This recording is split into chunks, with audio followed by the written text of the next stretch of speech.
Convido agora a nossa missionária Márcia, que vai estar ministrando a palavra do Senhor em nossos corações, que possamos ser cheios pela presença de Deus. Amém.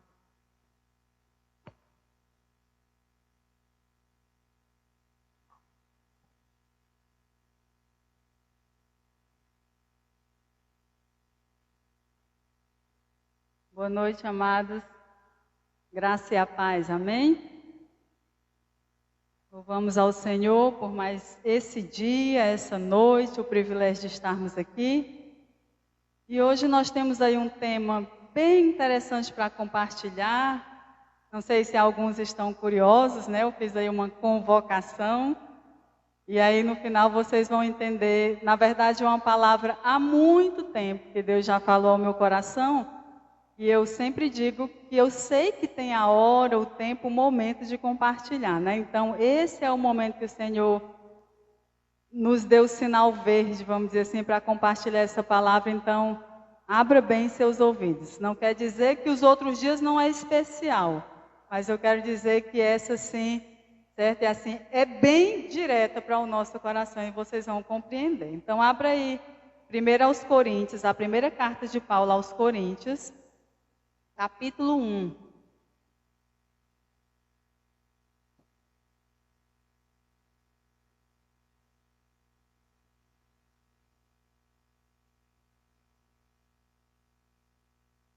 E nós vamos ler do versículo 10.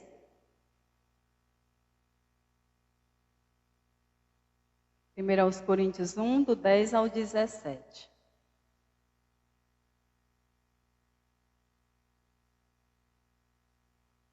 Todos acharam? Primeiro aos Coríntios 1, do 10 ao 17. Diz assim: rogo-vos, irmãos, pelo nome de nosso Senhor Jesus Cristo, que faleis todos a mesma coisa, que não haja entre vós divisões, antes sejais inteiramente unidos na mesma disposição mental e no mesmo parecer. Pois a vosso respeito, meus irmãos, fui informado pelos da casa de Cloe de que há contendas entre vós. Refiro-me ao fato de cada um de vós dizer: eu sou de Paulo, e eu de Apolo, e eu de Cefas, e eu de Cristo. Acaso Cristo está dividido? Foi Paulo crucificado em favor de vós, ou fostes porventura batizados em nome de Paulo? Dou graças a Deus, porque a nenhum de vós batizei, exceto Crispo e Gaio, para que ninguém diga que fostes batizados em meu nome. Batizei também a casa de Estéfanas, além destes, não me lembro se batizei algum outro, porque não me enviou Cristo para batizar, mas para pregar o evangelho, não com sabedoria de palavra, para que se não anule a cruz de Cristo. Vamos orar, amado? Pai, nós mais uma vez te rendemos graça, nos colocamos aqui diante de Ti, abre os nossos ouvidos, abre o nosso coração, que a cada encontro, cada ensinamento, Tu nos leve a crescer mais e mais, a aprender mais e mais, a ajustar o que precisar ser ajustado. Senhor, nos aperfeiçoa cada vez mais no temor. Te bendigo por essa igreja, pelo Teu povo, pelo que o Senhor tem feito. E pela fé já te agradeço pelo que o Senhor vai fazer. Toma a nossa vida e cada dia mais leva-nos a sermos obedientes a Ti em tudo. É o que eu te peço e te agradeço em nome de Jesus. Amém. Amados, vou só falar aqui um pouquinho o contexto, dessa carta quando Paulo escreveu. E que quem escreveu essa carta, 1ª e 2ª aos Coríntios, foi Paulo.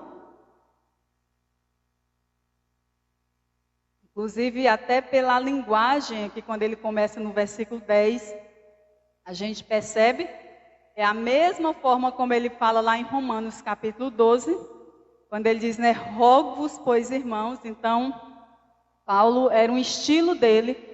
Quando tinha algo muito sério a falar, ele implorava e usava o nome de Jesus, E aqui ele faz isso mais uma vez. Então, Paulo escreveu, foi no ano de 55 depois de Cristo, e ele estava em Éfeso, enquanto escrevia essa carta. Corinto era uma das maiores cidades do mundo romano, como também uma das mais corruptas. Embora Corinto fosse uma cidade acentuadamente intelectual, era ao mesmo tempo profundamente depravada moralmente. Talvez tenha ganhado a fama de ser uma das cidades mais depravadas da história antiga. Como a maioria dos portos marítimos, Corinto se tornou tão próspera quanto licenciosa. A frase viver como um coríntio chegou a ser parte do idioma grego e significava viver bêbado e na corrupção moral. Ou seja, chamar alguém de corintiano naquela época era uma afronta, certo? Não porque torcia pelo time, né? Mas em questão de ser daquela cidade. Dizer que alguém era de Corinto era como se fosse uma afronta, era uma frase ofensiva. Porque todo mundo sabia como era uma cidade pecaminosa. Então, além da depravação moral, ela confundia a religião com a prática sexual. Naquela cidade, a deusa Afrodite era adorada e tinha o seu templo, esse templo sede, na Acrópole, né, que era no topo de uma montanha, de uma cidade. A Acrópole significa isso, lugar mais alto das antigas cidades gregas, que servia para erguer os templos e palácios. E a montanha onde estava esse palácio da deusa grega era mais ou menos 560 metros de altura. A Afrodite era considerada a deusa do amor. Então, já devem ter ouvido falar por aí, né? E tem muitas histórias nessa questão do contexto histórico. Nesse templo lá, diz que tinha mais de 1000 sacerdotisas e elas trabalhavam como prostitutas cultuais nesse templo da Afrodite. Milhares de coríntios adoravam seus deuses visitando, né, o bom entendedor, essas sacerdotisas. Se não bastasse, essas prostitutas cultuais, à noite, desciam para a cidade de Corinto e se entregavam aos muitos marinheiros, era uma cidade portuária, que chegavam ali de todo lugar do mundo. Então, o clima da cidade era profundamente marcado pela promiscuidade sexual, certo? Por que estou falando tudo isso, amados? Porque às vezes nós não entendemos. Toda igreja, quando ela é fundada, ela tem um pano de fundo histórico e ela vai parecer com aquela comunidade até que o Senhor transforme, né? Vá mudando. E aí, muitas vezes nós lemos e não entendemos algumas coisas que aconteciam no meio dos irmãos, né? Diz também que provavelmente Corinto fosse o centro homossexual dessa época. E para eles, né, tudo isso era muito natural. Então foi uma igreja fundada nesse contexto de muita depravação e as marcas dessa igreja era a carnalidade. Havia na igreja de Corinto, e aí fica aí tarefinha de casa, leiam as 2 cartas, né? São 2 cartas que Paulo escreveu a essa igreja. Quem sabe você, com esse contexto, compreendendo, né, em que pano de fundo foi escrito, você compreenda melhor algumas coisas que ele vai falar e que acontecia na igreja. Mas eu vou dar aqui rapidinho um panorama. Dentro dessa igreja de Corinto, diz aqui que os irmãos viviam em contenda, muitas vezes divisões, práticas sexuais desregradas. Inclusive, Paulo diz que tem coisa que nem entre os não crentes aquilo acontecia. O caso de ficar com a madrasta, certo? Então, isso acontecia ali entre eles, né? Os crentes brigavam, não resolviam entre si, iam para tribunais seculares, ou seja, vamos para o fórum, vai para a justiça, era assim que era tratado. Por isso que Paulo vai orientar, né? Será que não tem ninguém entre vocês que resolva essas questões? Havia sinais de confusão a respeito do casamento, não compreendiam muita coisa, por isso Paulo escreve no capítulo 7, né, de Coríntios, vai tratar sobre isso, principalmente a questão sexual, e Paulo vai tratar ali bem detalhado muita coisa. E os ricos se embriagavam na ceia, os pobres passavam fome. Havia confusão a respeito dos dons espirituais, da ressurreição, da oferta, era muita coisa. Tudo isso Paulo faz um diagnóstico e escreve essa carta para orientar aos irmãos. Então, a igreja tinha conhecimento, mas não tinha amor. Tinha carisma, mas não tinha caráter. Na verdade, era uma igreja infantil e carnal. Então, um dos motivos que Paulo escreve essa carta, que nós vamos hoje estudar o capítulo 1, pelo menos esse trecho, era combater a divisão e o culto à personalidade. E aí eu quero que vocês foquem nisso. Então, vamos lá ver o que está acontecendo entre esses irmãos, que Paulo vai escrever aqui a partir do versículo 10. Versículo 10, Paulo diz: rogo-vos, irmãos, pelo nome de nosso Senhor Jesus Cristo, que faleis todos a mesma coisa, que não haja entre vós divisões. Antes sejais inteiramente unidos, na mesma disposição mental e no mesmo parecer.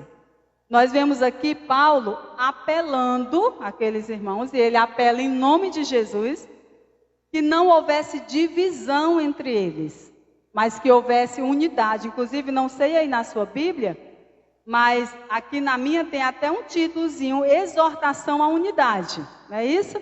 Pronto, Paulo está dizendo, cuidado, né? Prestem atenção com relação a isso. E vai nos mostrar o quanto esse assunto da unidade era sério. Qual era então o erro desses irmãos aqui da igreja de Corinto? Versículo 12, olha aí o que estava acontecendo entre eles. Versículo 12 diz assim: refiro-me ao fato de cada um de vós dizer, eu sou de Paulo, e eu de Apolo, e eu de Cefas, e eu de Cristo. Aqui tinha 4 grupos dentro da igreja de Corinto, né? Estavam quebrando a unidade e alimentando o culto à personalidade. E aí, gente, naquela época era natural, né? Não falei dessa questão do contexto também disso, eles cultuavam aquelas autoridades, o povo que eles... E aí os irmãos dentro da igreja, quando se converteram, é aquela coisa, foram para a igreja, mas levaram muitos costumes lá de fora, o partidarismo. Sabe? Aquelas coisas que às vezes aparecem nas eleições, né? Tipo, que divide a igreja. Só que não era secularmente, era dentro da própria igreja, tinha esses grupos, né? E aí, os 4 grupos. O primeiro, o que ele dizia? Eu sou de Paulo, que é o que diz aí no versículo 12. Era como se ele estivesse dizendo, o apóstolo Paulo foi o fundador da igreja. Então eu vou ficar com Paulo, que era o fundador da igreja de Corinto. O outro chega e diz, eu sou de Apolo. Apolo era eloquente, um pregador eloquente, sendo de Alexandria, capital do conhecimento. Então ele era um orador muito eloquente, né? E foi quem deu continuidade à igreja de Corinto. Paulo fundou, Apolo chegou para cuidar. E aí tinha aqueles, não, eu fico com Paulo. Outros, não, eu sou de Apolo. E o outro, eu sou de Pedro. Quem era Pedro aqui na história? Era o apóstolo e líder dos apóstolos. Certo? Ou seja, não, nem sou de Paulo, nem sou de Apolo, nós somos de Pedro. E tinha um outro grupo, que era eu sou de Cristo.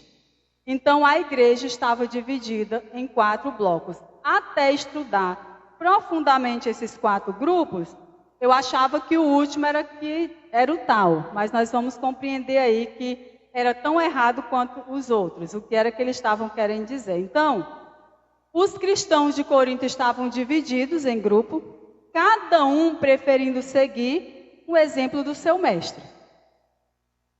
Paulo, Apolo, Cefas, Cristo, essa postura estava enfraquecendo a unidade da igreja. Por isso que Paulo chega e diz, irmãos, eu rogo a vocês, eu imploro a vocês que tenham o mesmo sentimento. Que não tenha fulano, que não tenha cicrano, que não, mas que vocês tenham o mesmo sentimento, entendendo que trabalham com um propósito só. E aqui as contendas davam, porque cada um deles afirmava que o seu eleito era o melhor. Então os slogans ali era eu sou de, né? Como se andasse com aquela faixa, eu sou de fulano, eu sou de cicrano.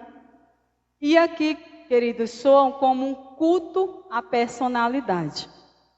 Eles estavam ali realmente adorando aquela pessoa. né? Eles estavam ali colocando no lugar de Cristo. Um erro no qual isso só acontece com crentes neófitos. Ou seja, novo decidido tem a tendência de fazer isso.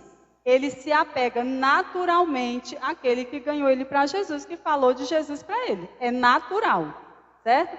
Mas não é natural que continue assim, né? Dando preferência a um e discriminando outros. Então aqui, é tanto que 1 Coríntios 3:1, Paulo vai dizer, vira aí, só sua folha que você vai ver o que Paulo faz o diagnóstico, né? Ele diz, eu, porém, irmãos, não vos pude falar como a espirituais, e sim como a carnais, como a crianças em Cristo. Esse capítulo 3, você vai ver que continua falando do mesmo assunto, né? Que um diz, eu sou de fulano, eu sou de ciclano. E aí Paulo diz, eu queria demais falar com vocês como pessoas adultas, mas eu vi que vocês ainda são como meninos. E aí, como eu falei, quero chamar a atenção para o quarto grupo. Os 3 grupos, eu acredito que vocês já compreenderam, né? Eram pessoas normais, de autoridade, mas que ficou aquele partido. E aí o quarto grupo, esse eu sou de Cristo, qual era o problema dele? O problema dele, né, que embora escolhesse o nome de Cristo, tinha sido possivelmente uma reação também de partidarismo dos outros nomes. Ou seja, os seus aderentes nada mais são do que outro partido. Eles se vangloriavam de que seguiam somente a Cristo e não a homens, mesmo que esses homens fossem apóstolos. O que é que eles estavam dizendo?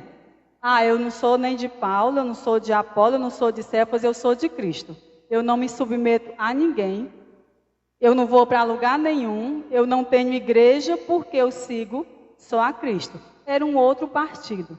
E aí Paulo faz esse diagnóstico dentro da igreja de Corinto e começa a tratar, né?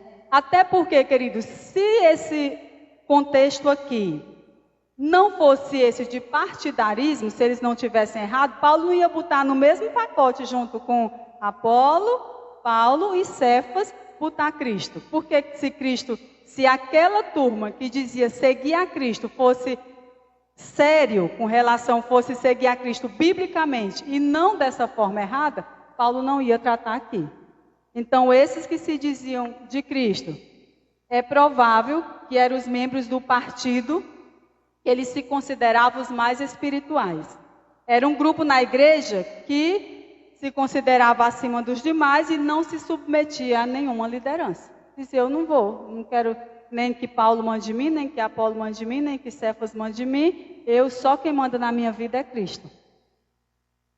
Cuidado, amados, né? Com esse tipo de partido, porque também é pecaminoso. E é um culto à personalidade dele. O que a pessoa está dizendo? Eu não preciso de ninguém. Eu só ouço de Cristo e só obedeço a Cristo. É pecado tanto quanto os outros. Tá certo? Então, é alguém que se acha tão superior que não precisa se submeter a homens. São os famosos desigrejados, quem nunca ouviu? Ou é uma nova leva que está aparecendo aí, quem já ouviu essa frase? Ministério solo, né? Não foi Deus que planejou, amados. Não existe, né, galho sem árvore. Não existe construção de uma pedra. Não existe o corpo de um membro. É o corpo. Então, não foi isso que Deus planejou. Sei que por conta da pandemia, e eu conheço muita gente, inclusive amigos meus, né, de Fortaleza, que eu acompanhei, que se acostumaram e está nesse grupo aqui. Tipo, eu não preciso, eu me acostumei a ler a Bíblia, a orar, eu faço tudo em casa, eu não dependo de ninguém. E quando eu quiser, eu vou ali na igreja, eu faço o que precisa fazer, venho embora e pronto. Então, com certeza, foi uma arma que Satanás usou para desviar, para tirar do propósito. O propósito de Deus é corpo, são membros juntos. Só um membro não é o corpo. Certo? Então, quando você ouvir essa frase, né, e já ouvi demais, não, agora eu só obedeço a Cristo. Pule, saia de perto, né, que é heresia pura. Não é de Deus. Pode ter o conhecimento que tiver, a sabedoria que tiver, os anos de crente que tiver, toda seita surge desse tipo de conhecimento. Tá certo? Então, tenham cuidado. E aqui Paulo está falando, irmãos, Paulo começa, eu rogo a vocês que vocês prestem atenção. Andem em unidade, andem juntos, andem no mesmo propósito. Cuidado com o partidarismo. Certo? Esse grupo aqui, por causa do acesso direto que julgava ter a Deus, né, através dos dons, teria considerado desnecessário o ministério de Paulo e tinham em pouca conta também o ministério de Pedro e por aí vai. Esse seria o grupo dos de Cristo, cujos membros, em sua própria avaliação, não dependiam de homem algum, mas somente e diretamente do Senhor, através dos dons. Então, aqui tinha 4 grupos, todos os grupos, cada um mais perigoso do que o outro, certo? Que nós tenhamos cuidado. E Paulo aqui vai dar o diagnóstico. Por que isso estava acontecendo com a igreja? Aí nós vamos para o capítulo 3, do versículo 1 ao 3. Vai mostrar por que isso estava acontecendo. 3, você só virar a folha. Versículo 1 ao 3, diz assim: Eu, porém, irmão, não vos pude falar como a espirituais, e sim como a carnais, como a crianças em Cristo. Leite vos dei a beber, não vos dei alimento sólido, porque ainda não podíeis suportá-lo, nem ainda agora podeis, porque ainda sois carnais. Porquanto, havendo entre vós ciúmes e contendas, não é assim que sois carnais e andais segundo o homem? Quando, pois, alguém diz, eu sou de Paulo e eu de Apolo, não é evidente que andais segundo os homens? Então, né, o que Paulo está dizendo?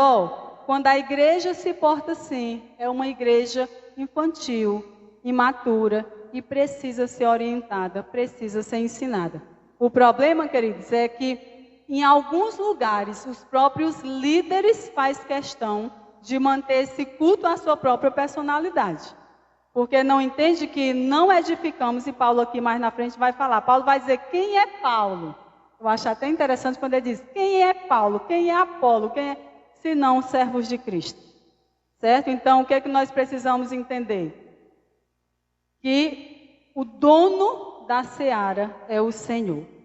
Então, aqui o próprio Paulo revela a causa desse problema aqui, da divisão interna, né? Eles ainda eram carnais, e essa carnalidade, embora dava para ser interpretada primariamente como imaturidade, carrega uma conotação como a expressão andar segundo os homens. Ainda que fosse por imaturidade, mas o que estava mostrando?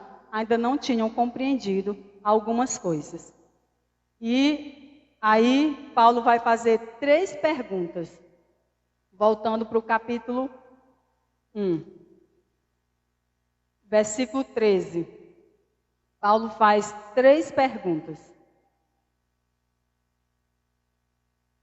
Paulo diz, versículo 13, acaso Cristo está dividido? Foi Paulo crucificado em favor de vós, ou fostes, porventura, batizados em nome de Paulo? Paulo não prega um Cristo, Apolo prega outro, e Pedro aqui não prega outro não. Existe apenas um Salvador e um Evangelho, é isso que Paulo está dizendo. Nós não estamos divididos. Né? A liderança da igreja, e louva a Deus, e vocês vão compreender, né, melhor ainda essa mensagem, que glória a Deus que nós temos uma liderança coesa, não tem a ver com a liderança. O problema é quando a liderança instiga isso, né?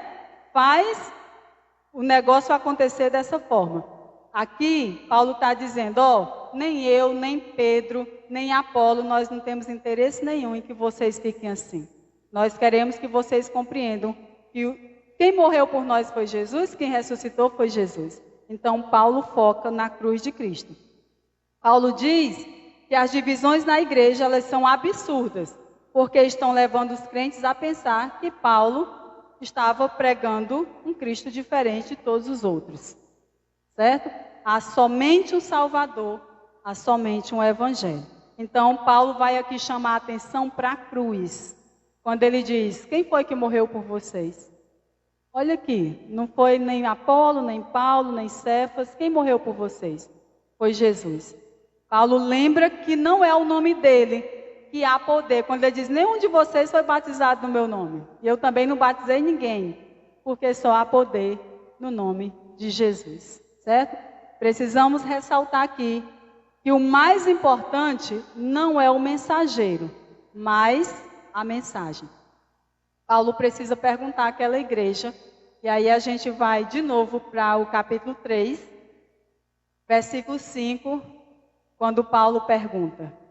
Olha aí, 1 Coríntios 3, 5. Quem é Apolo? E quem é Paulo? Servos, por meio de quem crestes, e isso conforme o Senhor concedeu a cada um. Eu plantei, Apolo regou, mas o crescimento veio de Deus. Paulo diz à igreja: não coloque a atenção de vocês em nós. Ele está dizendo: olha, eu, Apolo, demos a nossa contribuição, mas o foco aqui é Jesus. Não coloque um homem numa posição em que ele não pode estar, que é no lugar de Cristo. Só Jesus deve ser exaltado na igreja que é dele. E todas as vezes que a igreja começa a dar mais importância ao pregador, ao pastor, ao mensageiro, do que a própria mensagem, ela está prestando culto à personalidade. E isso é pecado. Todas as vezes que a igreja escolhe a quem ela quer ouvir, isso é um culto à personalidade e isso é pecado. Tá certo? É isso que Paulo está falando aqui. Agora, amados, claro que nós sempre temos e vamos ter pessoas com quem nós nos identificamos. O próprio Paulo, lá no capítulo 11, Paulo vai dizer assim, ó: sede meus imitadores, como eu sou de Cristo. Então, Paulo chama a atenção dos irmãos para imitarem a ele. Paulo trata os irmãos como filho. Paulo cuida daquela igreja, entendendo realmente da sua responsabilidade. Mas o que Paulo estava preocupado é que no momento ali havia esse tipo de partidarismo, né? E aí, é tanto que dessa vez eu deixei a aplicação aqui por último, né? Por que essa mensagem? Por que esse tema? Por que essa convocação, né? O que tem aí para falar para nós? O que nós temos a ver com essa igreja de Corinto? Creio que nós já entendemos que os irmãos de Corinto estavam em pecado, porque estavam se apoiando em alguém, ou até neles mesmos, ao invés de em Jesus. E aí começou ali um partido e a igreja estava se dividindo. Isso já ficou claro, né, amados? Aí você pode perguntar, né? Tá bom, e aí, Maci, para nós, o que tem a ver com a gente? Que eu quero compartilhar, amados, é exatamente, será que nós, né, quando escolhemos a quem queremos ouvir, nós não estamos nos comportando como esses irmãos? Por que eu disse que essa mensagem está pronta faz tempo para compartilhar com a igreja? Porque eu sei que no meu período de férias, janeiro e julho, muitos somem. Né? Sempre tem alguma coisa para resolver nesse período também. Eu sei que alguns viajam, é normal, mas outros não priorizam essa questão da igreja. E aí, talvez se fossem outros líderes, né, achavam o máximo de dizer: poxa, os irmãos, que bom que gostam de me ouvir pregar, né? Mas quando nós entendemos, amados, que a mensagem, primeiro, não tem a ver com a gente. Segundo, não estamos fazendo igreja para nós, isso preocupa. Por quê? Somos humanos falíveis como qualquer um outro, né? E a qualquer momento, qualquer um de nós, né, pode partir ou se mudar ou alguma coisa, e aí? Por que eu realmente, né, orei e disse, eu vou levar essa mensagem, vai ser específica. Isso aqui não é indireta, não, é direta. Vocês estão entendendo, né? Não foi aquela coisa de, foi para fulano, não, é para a igreja, no contexto atual, eu quero que vocês abram os ouvidos, bem. Daqui um mês eu vou precisar me retirar para tirar, né? Estou de licença para fazer uma cirurgia. E aí vem a grande pergunta: vai ter irmãos na escala? Nunca fechou a igreja, vocês sabem disso, para a glória de Deus, e não vai fechar. Tem irmãos na escala, né? Toda a escala de dezembro e janeiro já está programada, inclusive dezembro, além do presbítero Alceli, nossas pratas da casa, né? Também. Vem o pastor, vem Elionais, já estão na escala e outros para dar esse suporte. Mas a grande pergunta é, qual vai ser a postura de vocês nesse período? Certo? Se já compreenderam que, primeiro, é o evangelho, é a mensagem. Né? Não é quem está falando, é o que o Senhor tem para falar através dessa pessoa. Então, pense bem, né? Cuidado com isso. Porque eu garanto para vocês, assim, minha maior tristeza era ouvir, tipo, vários irmãos me apareceram mais porque eu não fui. Sim. Né? Não é esse o objetivo, não é esse o propósito. Nós não estamos construindo nada aqui pessoal. O nosso propósito é edificar para Cristo. Então, nós queremos ver, no dia que Joel estiver pregando, essa igreja lotada. Os que estão ouvindo aqui e os que estão ouvindo aí, né? Que também a gente vai mandar depois para quem não está aqui, né? Para que todos ouçam. Nós queremos realmente que cada um compreenda isso, amados. É que o que o Senhor quer é uma igreja unida, focada nele. É bom e deve sim honrar o líder. Isso deve acontecer, é bom, né? É precioso e o Senhor orienta. Mas nós nunca devemos inverter as coisas. Entendendo que, primeiro, a igreja é de Jesus. Né? E cada pessoa que vem aqui na frente, ele e ela tem uma mensagem do Senhor para a igreja. Então, esse momento, né, eu entendi que era o momento de falar principalmente por causa disso. Né? Desse tempo que eu vou precisar me ausentar, mas aí eu fiquei, espero que os irmãos compreendam. E que não deixem de se congregar. E assim, se você tiver que faltar e precisar, falte essas 2 semanas que ainda estou por aqui. Tá certo? Assim, não tem uma coisa para resolver, mas assim, no dia que tiver os outros irmãos, meus amados, não deixe de se congregar. Caso contrário, nós não seremos uma igreja madura. Paulo aqui vai dizer que nós estamos nos comportando igual menino, precisando de leite. E, só gosto de fulano. Não, só vou quando for o presbítero Alceli. Não, só vou quando for a Márcia. Não, só vou quando for a Ana. Só vou quando for o Joel. Já pensou? Né? Se nós não tratarmos, e o nosso coração é enganoso, viu, gente? O nosso coração é muito enganoso, né? E aí, se a gente não tratar e vigiar com relação a isso, daqui a alguns anos nós estamos com uma igreja dividida dentro da própria igreja. Não queremos isso. E aí, eu posso dizer para vocês, como Paulo disse, quem é Márcia? Né? Quem é Alceli?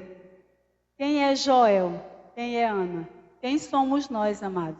Se não homens e mulheres que o Senhor levantou para instruir vocês. Então, guardem essa palavra no coração. Vigiem com relação a isso, né? Não pequem nessas áreas. Eu sempre digo que eu gosto de ensinar e depois é que a gente cobra. Eu nunca tinha vindo aqui cobrar isso de vocês, nem, né, tratar diretamente esse assunto, porque eu ainda não tinha ensinado. E já falei, e alguns sabem, tanto em grupos como individualmente, eu já falei isso, né? Disse, já preparando, e que na minha ausência, tudo o que eu quero é que todos estejam presentes, certo? Que ninguém se ausente, a não ser por um motivo muito sério. Quando você pensar, tá cansado, não sei o que, vixe, menino, não, hoje eu vou, né? Vou deixar para faltar quando a Márcia voltar. E quando eu voltar, e vocês, certo? Resolve as coisas de vocês. Mas na minha ausência, mais, Eu quero que realmente vocês levem isso muito a sério. Nós não queremos passar essa imagem de uma igreja que só está quando o líder está, seja eu ou qualquer um outro, amados. Certo? Mais uma vez eu digo, é bom e é louvável. Nós só temos que manter um equilíbrio. Claro que a gente se apega, cada um tem seu estilo, né? E tem gente que gosta do jeito de Joel, do jeito de Ana, presbítero Alceli. Cada um tem seu estilo, é normal, é natural, isso não é pecado. O pecado é quando você só gosta do Joel e no dia que o presbítero Alceli vai ministrar, você não vem porque não é o Joel. Vocês estão entendendo? O pecado é quando a gente toma uma postura e aí o que chama na teologia um culto à personalidade. Era como se só aquela pessoa tivesse a palavra, só Deus só usasse ele ou ela. Isso é pecado. E aqui Paulo está dizendo, mostra a infantilidade da igreja. E eu sei que nós não somos mais meninos. Né? Não podemos mais estar sendo tratados como quem toma leite. A gente já pode engrossar o caldo, já pode comer uma feijoada, já pode se preparando para muitas outras coisas que o Senhor tem. E isso se chama maturidade. Certo, amados? Então, a palavra que realmente eu tinha para ministrar hoje, nessa quinta-feira, e que eu disse, eu sei que tem um tempo, era com relação a isso. Que os irmãos vigiem, que os irmãos guardem o coração, que os irmãos não deixem de se congregar, mas fiquem firmes, porque Jesus voltar, é Ele quem vem nos buscar, né? E nós estaremos juntos na glória. Esse é o propósito do Evangelho. E aí fica já também um ensinamento. Todas as vezes que nós ensinamos, discipulamos, criamos vínculo, as pessoas se apegam a nós naturalmente. Então você, discipulador, pai e mãe espiritual, tenha cuidado com relação a isso. Já vá desmamando o seu menino. Vocês estão entendendo a linguagem? O desmamando está crescendo, você não depende mais de mim não. Só vai para a igreja quando eu for, Você só vai... Não. E aí é um processo que quem tem que ensinar são os pais. Quem é que tira o leite do menino? É o menino que diz que não quer mais mamar? Raramente, Geralmente é a mãe que diz, não, tá bom, mas esse período não. Então, amados, nós queremos uma igreja sadia, uma igreja saudável.